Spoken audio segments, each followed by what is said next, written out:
It's working. Well, welcome.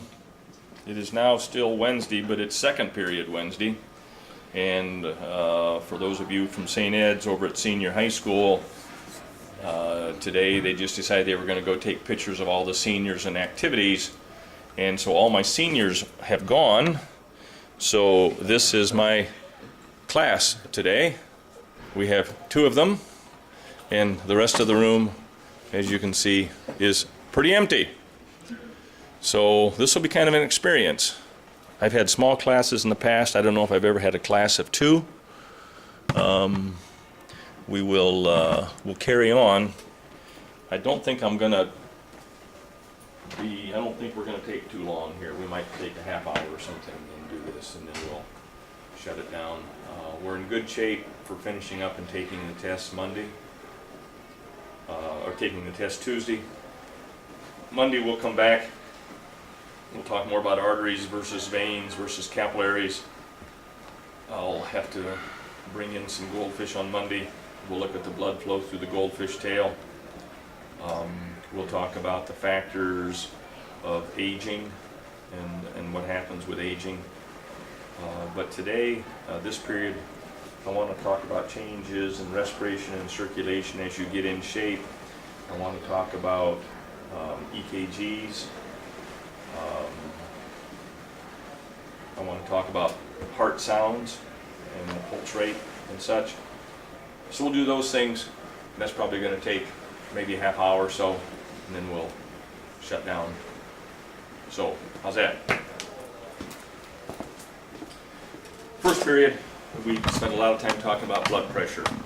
We talked about all the factors that affect blood pressure. Pretty well had that finished at the end of the period. Pulse sounds.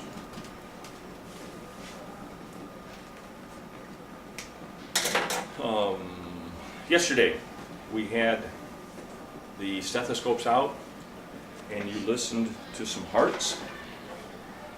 Heart sounds are described as a lub dub. Sometimes instead of saying lub dub, they say lub dip. So I don't care whether it's lub dub or whether it's lub dip.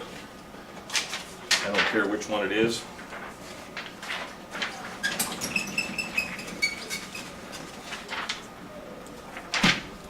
As you think about this heart view again, okay, this one's kind of easy to understand. We talked about the cycle of things here. We said that a heartbeat looks like this. The ventricles contract, then the atria contract, then the whole heart relaxes. Okay? So this is not exactly how the heart looks, but this is how the heart works. So this kind of helps understand things. When the ventricles contract, where do you want blood to go? Where's blood going to go? It's going to go out the pulmonary artery and out the aorta. Okay? When the ventricles contract, it's going to squeeze blood through the pulmonary artery and the aorta. You do not want blood to go back up to the atria. Okay?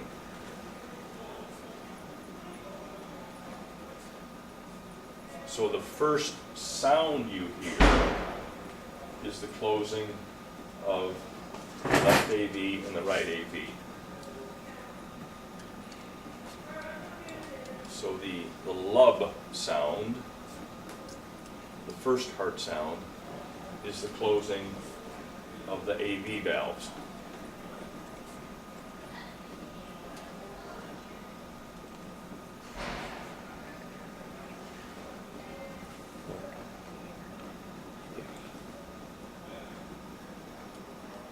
So the ventricles have contracted. That closed the AV valves. That was the lub sound. Now the ventricles are going to open. Back up. The ventricles contracted. It put a lot of pressure in the aorta. It put a lot of pressure in the pulmonary artery. Now, as the ventricles open, blood would like to come backwards. You don't want that to happen. So the second sound, the dub or the dip, whatever you want to call it, is the closing of the semilunars. The second sound is the closing of the semilunars. And you can think your way through that.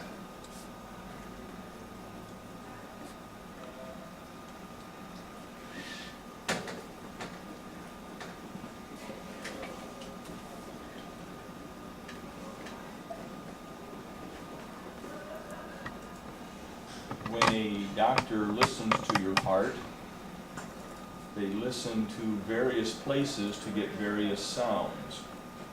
Okay? Let me pull up my PowerPoint. I have not been there yet this morning.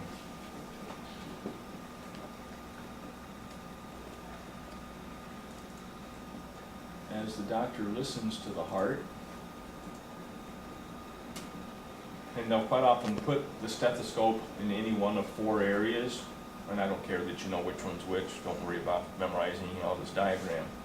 But if they want to listen to the aortic valve, they go top a little bit to the right of your sternum.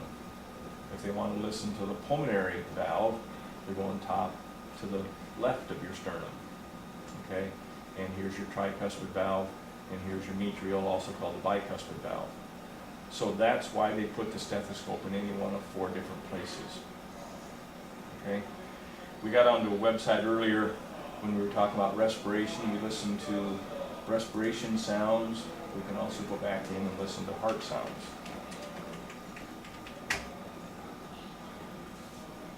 And there's lots of places that have heart sounds online. Okay.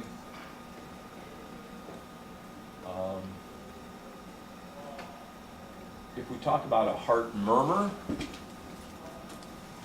that's a leaky valve.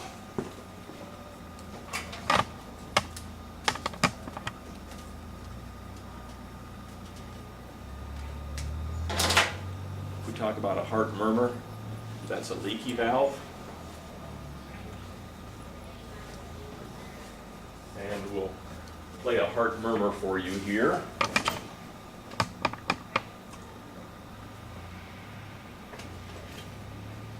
Help if I turn on my microphone. These are not going to show up real well probably on. It'd be kind of hard to hear those probably on the. What part's the murmur? There's a little bit of a lub-dubs, just a little bit of a hiss in between. Okay. There's a little more hiss I hear there. that one. Okay.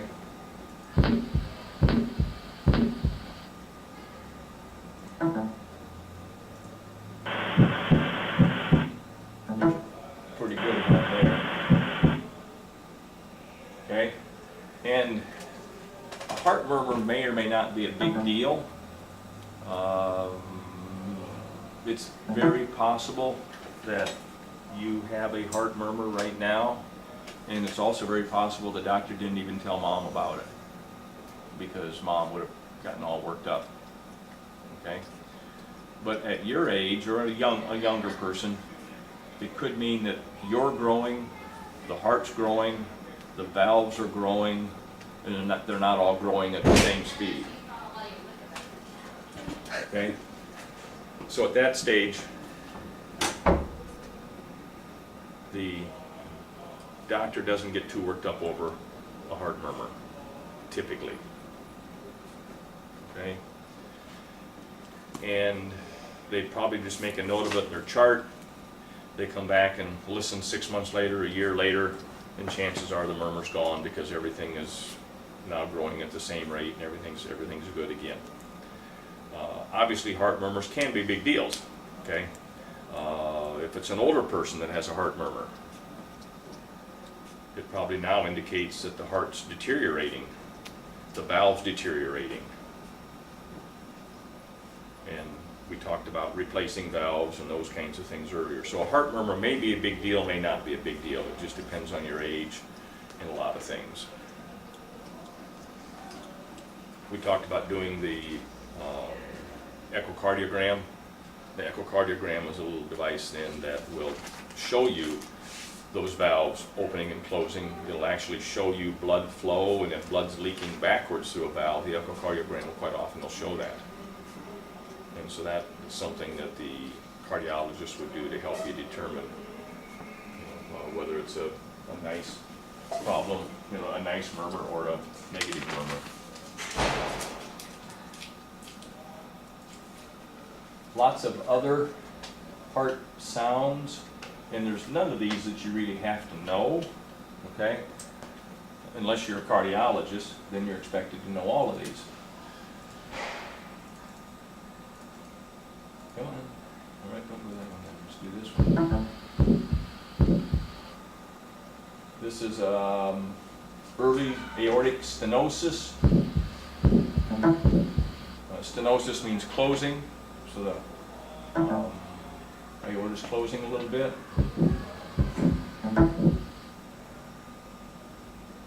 We talked about those valves, that the valves are, they are supposed to open. This is what the mitral valve, okay? So it's supposed to go from here to here to here, okay? But if that mitral valve prolapses, it means it's opening normally, but then it's opening back here. Instead of just closing, it's prolapsing, it's opening this way a little bit. And so if your doctor hears that,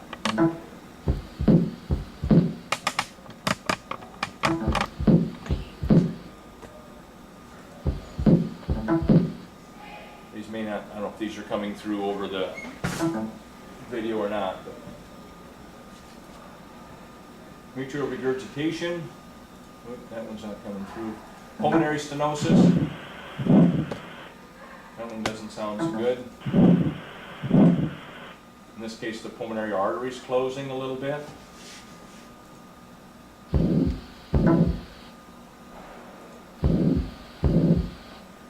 This is a ventricular septal defect, some sort of a problem down in the wall between the two ventricles. And an atrial septal defect.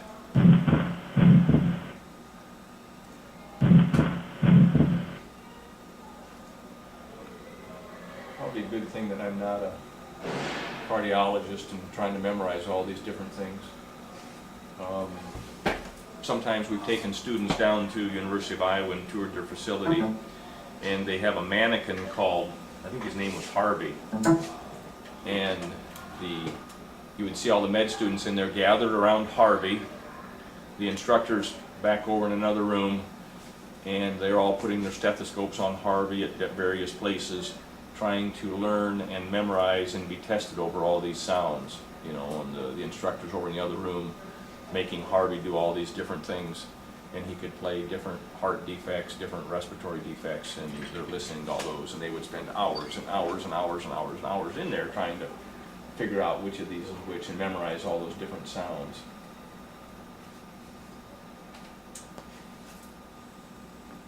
Aortic regurgitation, so here's your aortic valve closing.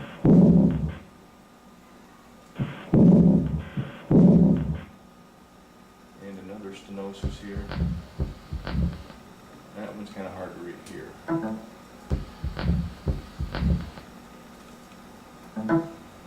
Okay. Different kinds of rubs, gallops, and continuous murmurs.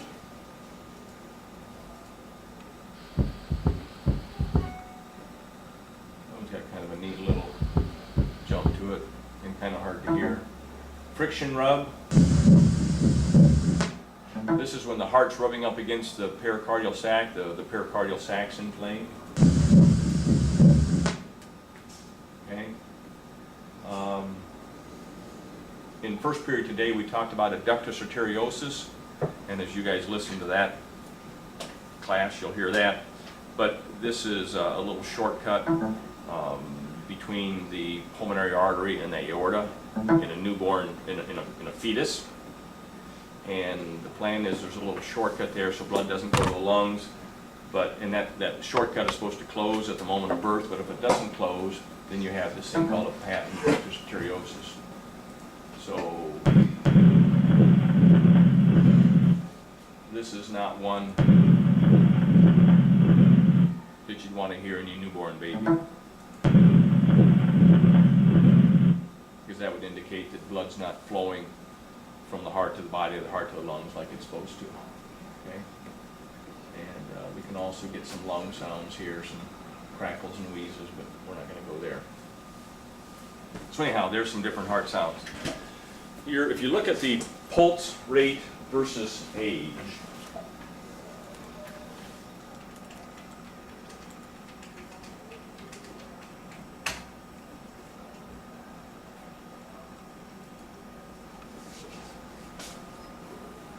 okay, I'm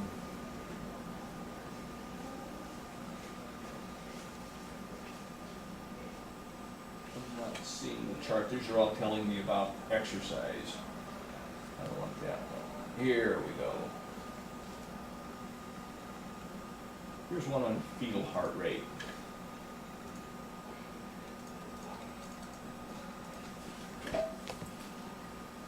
This is a general graph that's showing you heart rates of a fetus.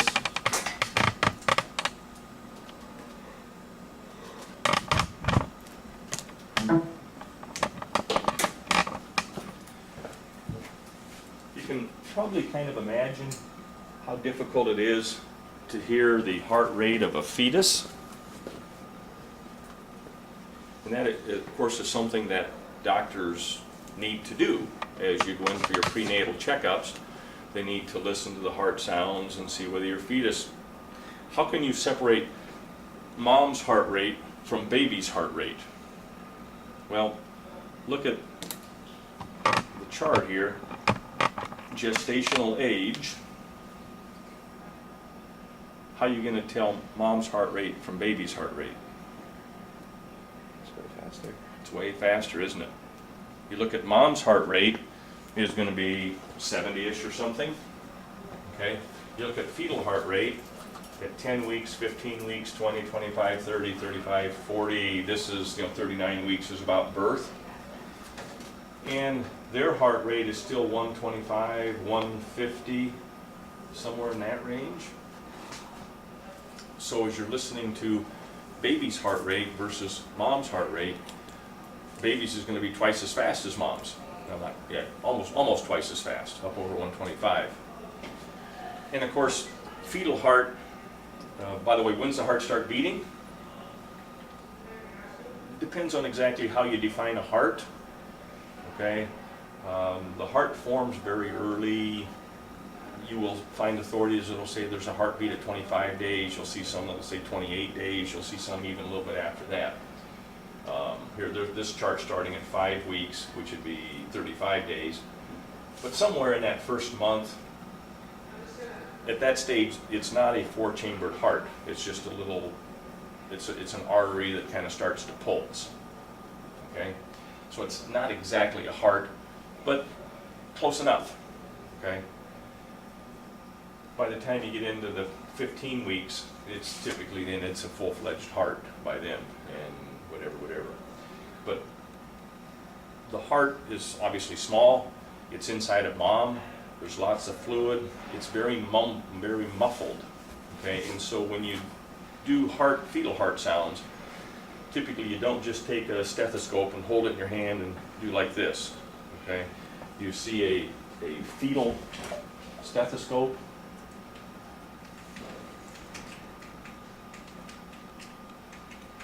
Which is kind of a special made stethoscope. Okay, it has this kind of a little thing on it maybe, so that the doctor can put their hand, or even sometimes their head, over here and push the little bell part, the working part of the stethoscope, up against mom's belly. And that way you don't have your fingers down here holding on to this, which muffles it. Okay. So you've got that's kind of an old-fashioned fetal stethoscope here. But this kind of shows,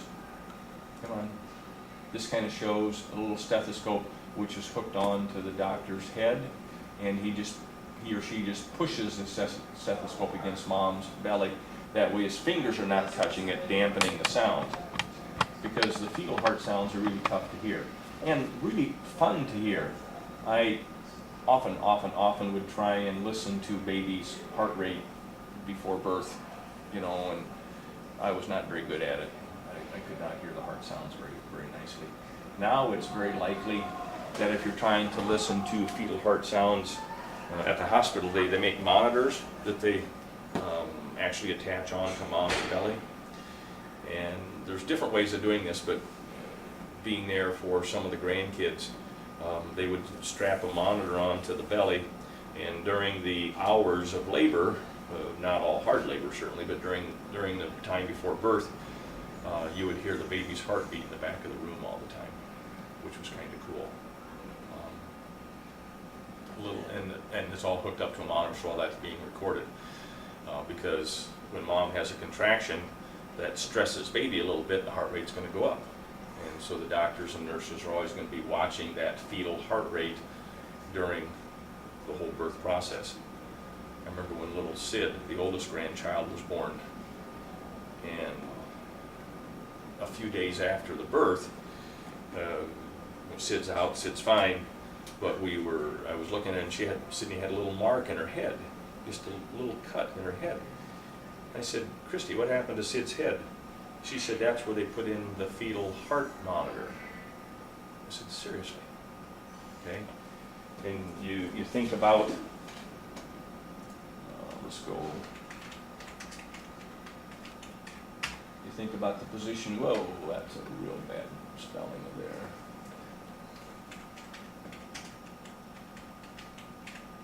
You think about the position of the baby before birth, and not really don't want the mom or dad there. Fetal position, come on, that's not good.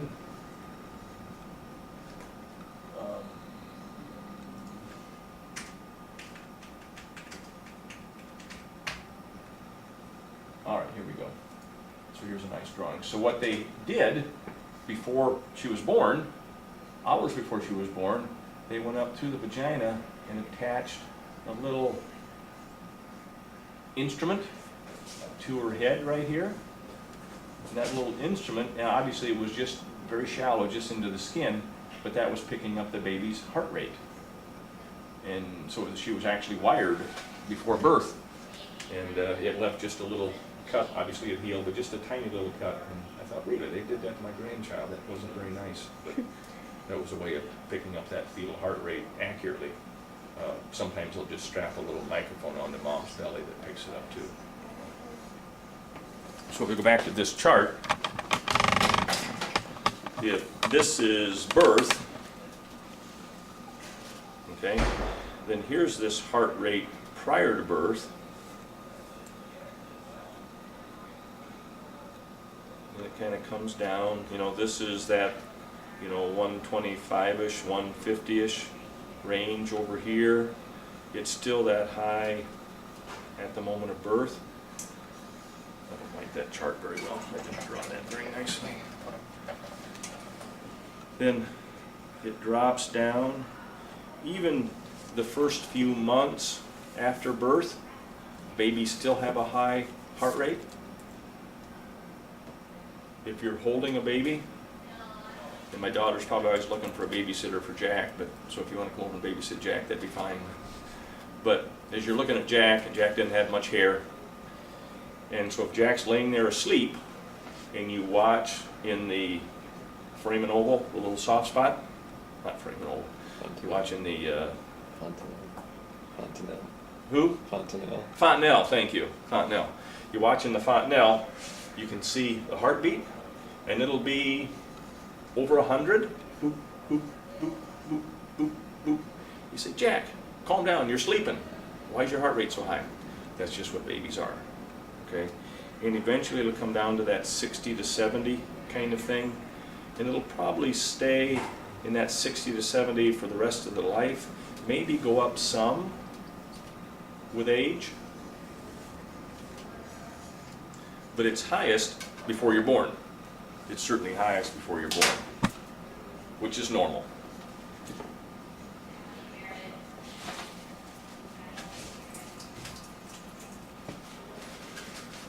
We said your maximum heart rate we talked about this back during the exercise unit, is about 220 minus your age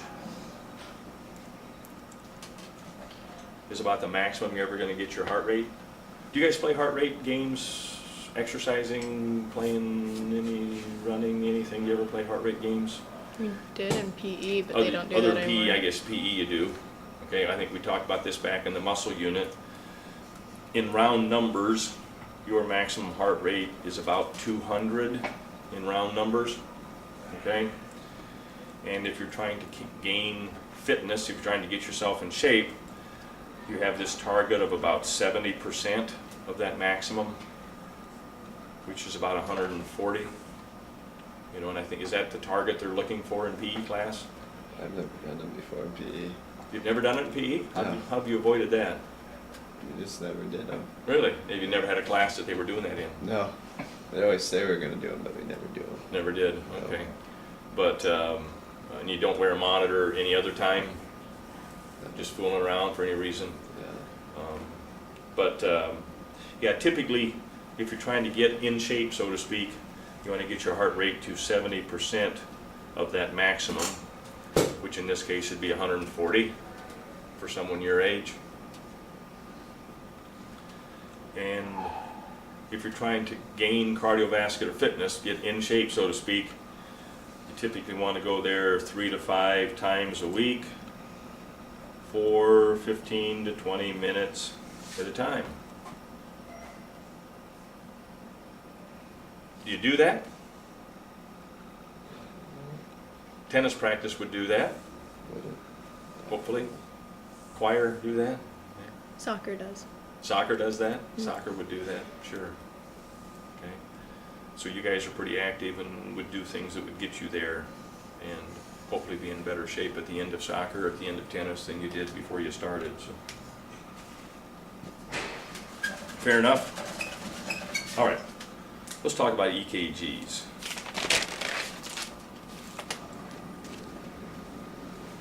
By the way, you see both of these. You see ECGs and you see EKGs. You show up at the hospital and say, you show up at the emergency room and they say, why are you here? You say, well, I got kind of a funny feeling in my chest. Well, right away they're going to think heart. Okay? ECG. Stands for electrocardiogram.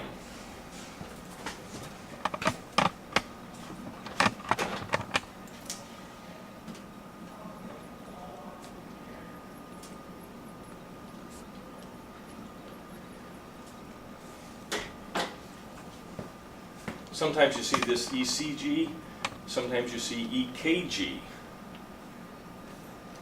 And I don't know what the difference is. This shows you both of them, ECG or EKG. I don't know, and this shows you again, ECG, EKG. I don't think there's a difference between them, not that I'm aware of, ECG, EKG. I don't think there's a difference. But it's a way of recording the electrical activity of your heart.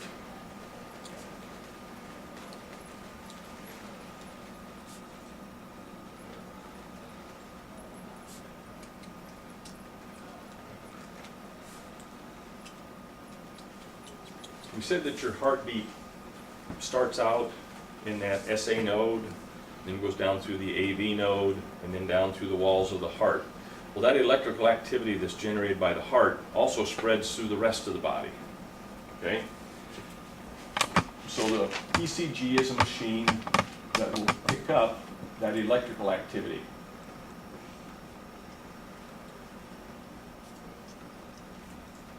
So this guy's in the process of having an ECG. There's different styles of ECGs, different places of attaching the monitors. This one has 6 leads all across the chest. Let's see if I can find another one here. It's more common that they're going to go on the ankles and such too.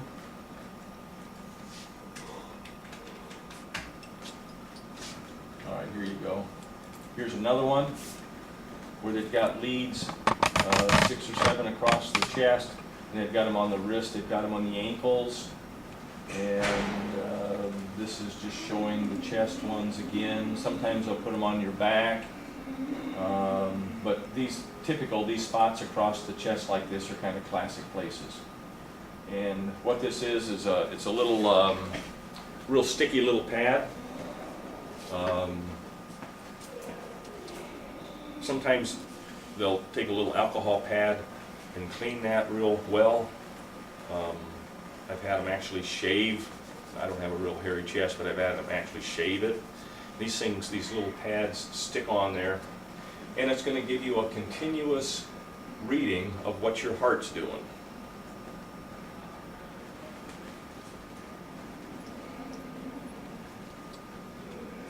And like I say, if you show up at the hospital saying, you know, I'm having some kind of chest pain here, you're going to very quickly get an EKG. They're also going to draw some blood, do some blood gas work, and there's different things that are going to tell them, are you having a heart attack right now or not? If you have surgery, once you're knocked out, they're going to attach some beads to your chest, and that tells them what your heart's doing all the time that you're having this surgery. It's just very routine. It's just a way to monitor the heart activity.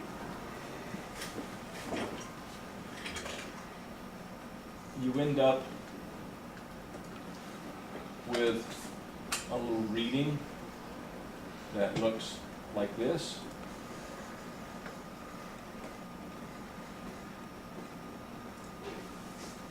Okay, and I'm not going to begin to understand this, but you end up with a little reading that looks a little bit like this. And the cardiologist, this can be printed on a piece of paper. The cardiologist is going to print this up, or the technician is going to run off this paper. This is kind of the typical, this is the pattern you always see. Okay. You've watched your emergency programs. The guy's laying there in intensive care or something, you know, with the EKG leads on him, and up above him is a little monitor, and you see that going up there. And each one of those is a heartbeat, and somebody smarter than me can look at that and say, is the heart beating in the correct pattern? You know, are the ventricles and the atria, is everything correct? Are the valves working the way they're supposed to? So this just tells them a lot about the health of the heart, and they're used for a variety of reasons that way. Remember Dad had a couple different heart attacks during his life, and one heart attack he was out at, he was actually out in Lincoln, Nebraska, which is, you're already dead when you're in Nebraska. I don't know how you can, you know, but anyhow, Nebraska's not the greatest place in the world to be, but he's laying there in intensive care, and I'm talking to him, and he's having the continuous EKG done, and the monitor on the little screen, he can't see it, but it's up above him, and it's doing this. When you're in intensive care, typically there's maybe 3, 4, 5, 6 beds around here, around the large room, and there's a, you know, the nurses are kind of out in the middle of the room, and they're kind of watching the monitors. And Dad kind of rolled back and forth and bumped one of his leads, and so it came disconnected. And I'm looking up there, and he goes flatline. And I'm talking to him at the same time. I'm thinking, this is kind of weird. My dad's heart just stopped while I'm talking to him, you know, and obviously it didn't stop. But the nurses looked over at me. They're back in their console watching all the monitors, and they looked over at me and they could see that I was still talking to Dad. So they said, well, we don't quite have a panic situation here yet, you know. They didn't bring out the crash cart or anything and shock him, you know, but she came over and said, yeah, we bumped a lead and stuck it back on. But it's a little weird to be watching, have this conversation while you see the monitor go flat. Anyhow, just a general indication of the health of the heart, the timing of it. Okay. Let's talk. I think the last topic we'll do here today with you guys is changes in the cardiovascular system as you get in shape. Okay. And we talked about some of these back during the muscle unit.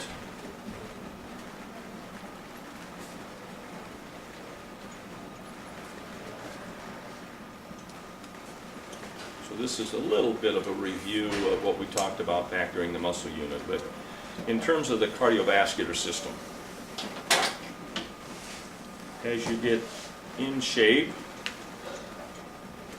what happens to your heart rate? Slows down. It's going to drop, isn't it?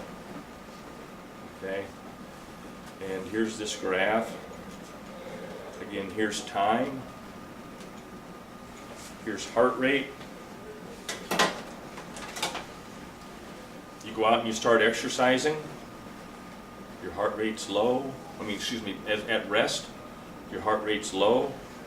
You start exercising, heart rate goes up. It stays up as long as you're exercising. Whenever you stop exercising, your heart rate's going to return to normal. Okay? You come back tomorrow. You start out at rest. You do the same exercise, the same distance, the same route, the same intensity. You stop, returns to normal. After a few days of that, what do you start to notice? Heart rate goes down. It doesn't go as high, does it? Okay, you start to notice that when you start exercising, heart rate doesn't go quite as high as you get in shape. You also notice that it returns to normal a little bit sooner. You recover a little bit faster. What's happening? What's going on that makes this happen?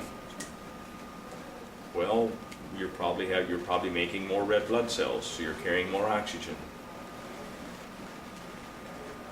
You're opening up new capillaries.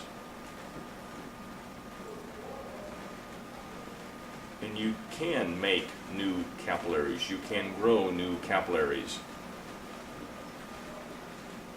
This happens after a heart attack. If this is a small artery that's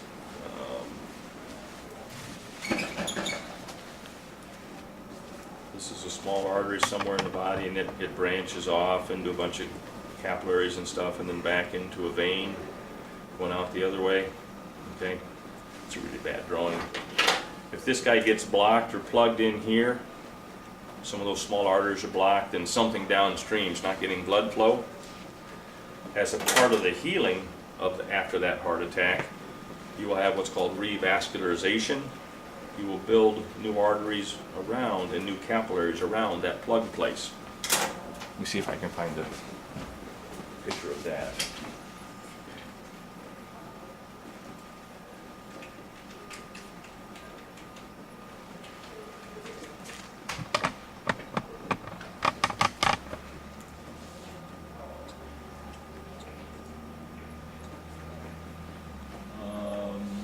They're doing all of these according to by surgery methods. Yeah, we do all this by surgery, or by grafts and stuff. But you also make new blood vessels normally. And sometimes the question is, can you survive the heart attack long enough to grow new blood vessels? You know, if you survive the heart attack and you have enough time, you can grow new blood vessels around that plugged place. But, so your heart rate's going to drop as you get in shape. We could talk about blood pressure. It'd be the same graph.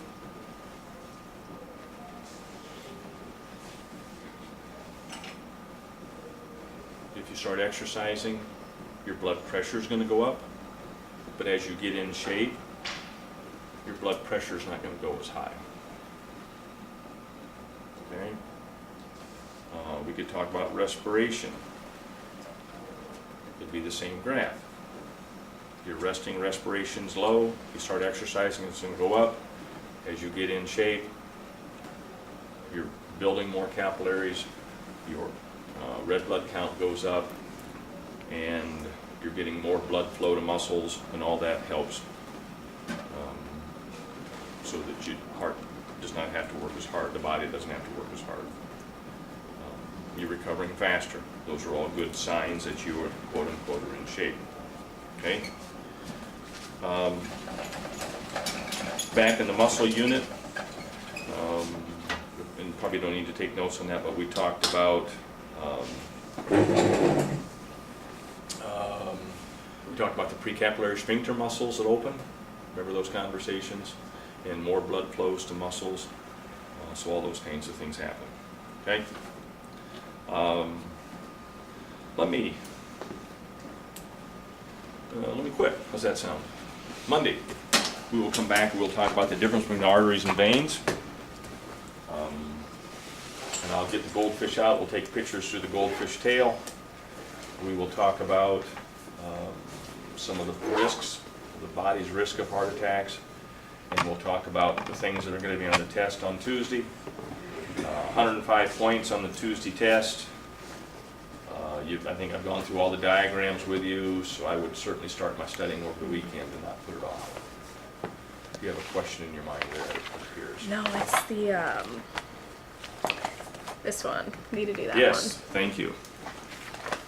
Start paying attention to these. Okay? We will talk about these on Monday, but I'm going to make the assumption you've got most of them done. Yep. Okay? And there's 10 questions over arteries, 10 questions over veins. The man is arteries, the woman is veins. I will have a list of terms for you to choose from, but you're going to identify 10 arteries and 10 veins of your choosing. Okay. Okay? On diagrams a lot like those. So don't put that off. I would have that done over the weekend here too. Fair enough? Thank you for your cooperation. You two students were very cooperating here today. You cooperate very well.